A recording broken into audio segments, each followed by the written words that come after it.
When you first started having agents in both markets, what was some of the mistakes you made? Oh gosh, it's hard to think back now to all of it. Yeah, where do I start, right? The mistake I made is not taking a plan and sticking with it. I think I just like, let's do it all together. Let's do challenge. Let's do like just all these different things and just constantly throwing new stuff at the wall to see what sticks instead of just like, I'll tell you what's really, really worked for us over the past 12 months is the fact that we have a consistent daily huddle. I've done it every single day except for like Christmas or something. I don't know. There's like one holiday over the past year that I've missed. Did you do it while you were on the cruise? Oh, okay, you're right. I did not do it while I was on the cruise, but they did. Like our team has held a huddle every day, 4 days a week, Monday through Thursday for the past 12 months.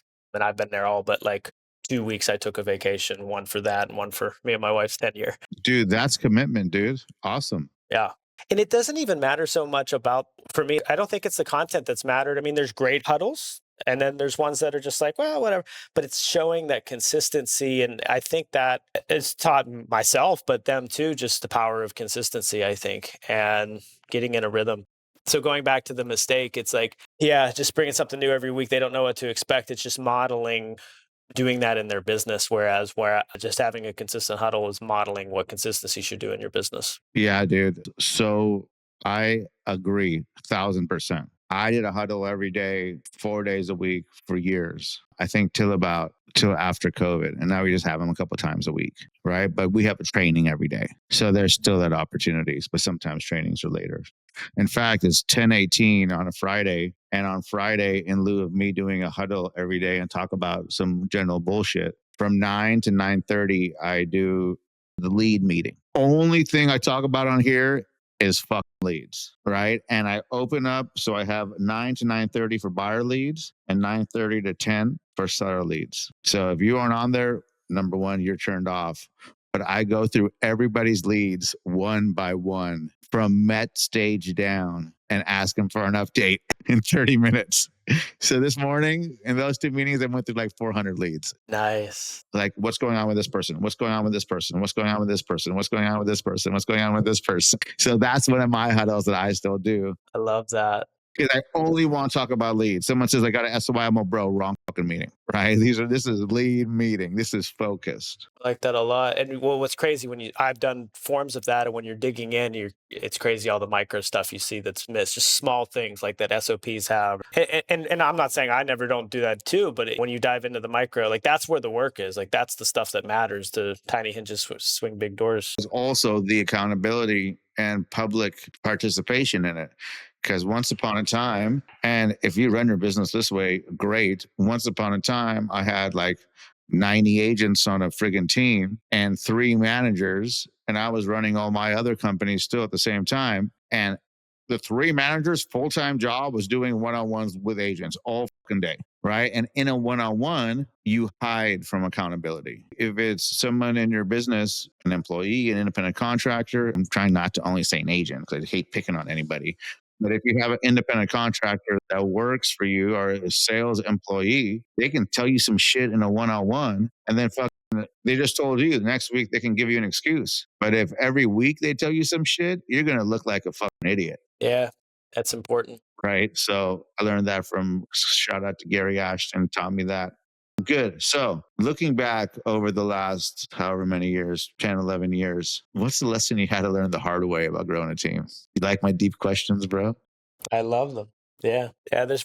I was so scared of like having to make the mistake. Like I never wanted to make a mistake. Like I kind of had a good rise. The market rose with me too, but right, 2014 to 2020 or 22 even, right? It was like kind of a continuous upward. So like I was always like, I can't make that mistake. I'm going to skip that mistake that everybody else makes, right? Mm, And when you finally make some, I'm actually super grateful for it because it's taught me so much. But to the point of your question, I mean, honestly, it's probably the amount of leadership that's required. good answer. And I don't think I ever really knew what leadership looked like. Like I don't like there's a lot of trainings for lead generation and conversion and scripts and dialogues, but when it comes to leadership training, there's very few of it. And if there is, it's not somebody that's really modeling what they're doing. So like leadership, that's a whole nother game. So what are some things you did to become a better leader? It's Big part of it is doing a lot yourself, modeling what you expect. And that sounds simple, but like I've seen it translate so much into my personal life from this. Like, and that's a lot of with reside and just being around people like yourself and John and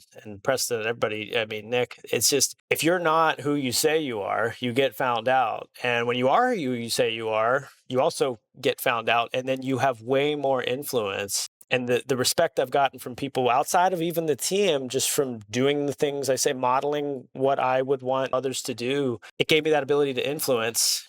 I'm a person worth listening to because it's not fake. Yeah, no, good answer. So you've been in this industry for 10, 11 years, like we just said. Yeah. What kind of fads have you seen come and go? And what do you think is overrated when it comes to growing a team? Growing a team or just business in general, real estate business in general. Real estate business is fine. Yeah. These I'm gonna walk through a bunch of houses and post to my Instagram and think that I don't know. I mean, we're recruiting to the team. We look at people's production. I talk to agents that do various things. The ones that are solely doing social, I'm never very impressed. I think they look huge. I'm like, oh my gosh, this agent must sell a ton of real estate. And then I look up their production and I'm like, whoa, that's not clearly getting the results I'd expect. But I'll talk to an agent that either even works like old school Rolodex and just belly to belly or calling or just doing the hard work, just having conversations with people about real estate, and their production's through the roof. So like, yeah, I mean, I'm not saying social media doesn't work. I've had a lot of sales from Facebook posts and stuff like that. But I think just the whole like TikTok style, like a bunch of videos that are like funny and humorous, that's just it's not resulted in much production in my experience. Yeah. I mean, there are some people that definitely kill it from that, but there are many, just like anything else, right? Like Anna Alvarez, who I've worked with for years, like, bro, she'll make a fucking Instagram post to get an escrow. Really? It's ridiculous. She'll post a real estate post in her stories and get an escrow, not even on her feed. Right. So, and maybe I'm exaggerating, but it sure doesn't feel like it because she's top 50 in Sacramento. But so shout out to Anna, who's probably not listening, but that's okay. And she's not on there dancing or like doing anything like TikTok cheesy. She's being very direct. However, like if you, I think content works if you're consistent as fuck, right? But also, the more clever you are and the more original, or the more you're following along with the trends, because originality is a myth, right? Is you following along with the trends that are working, then I think you have a shot, right? Well, I think there's a higher skill buffer for it, and skills obviously developed through doing it consistently for a long time. That's my point is when I look at agents that have just done there's a higher likelihood that if you work inbound leads or even just call for sale by owners expires, if you do open houses, if you do networking events or just belly to belly talking about real estate, there's a higher likelihood that you'll find sales than you post and pray in my experience. No, absolutely. You got to hunt. You can't just wait around. And that passive versus active, I think, is like, yeah. So all the trends that are very passive, I'm going to put it out there and it's going to come to me. And I had an agent I spoke with a lot about this. That calls are my kryptonite. I can't do the calls. And okay, that's fine. What are you going to do? Well, I'm going to post this and that. Okay, how are you going to capture the lead? Well, I'm a lead magnet. Cool. I like lead magnets. That's great. What are you going to do when they fill that out? Text them. And eventually you have to call, you have to have a conversation. And so I'm not saying those ways don't work, but I think, yeah, just like the passive side of it is what's scary. And you're leaving so much of your income up to chance when you're super passive.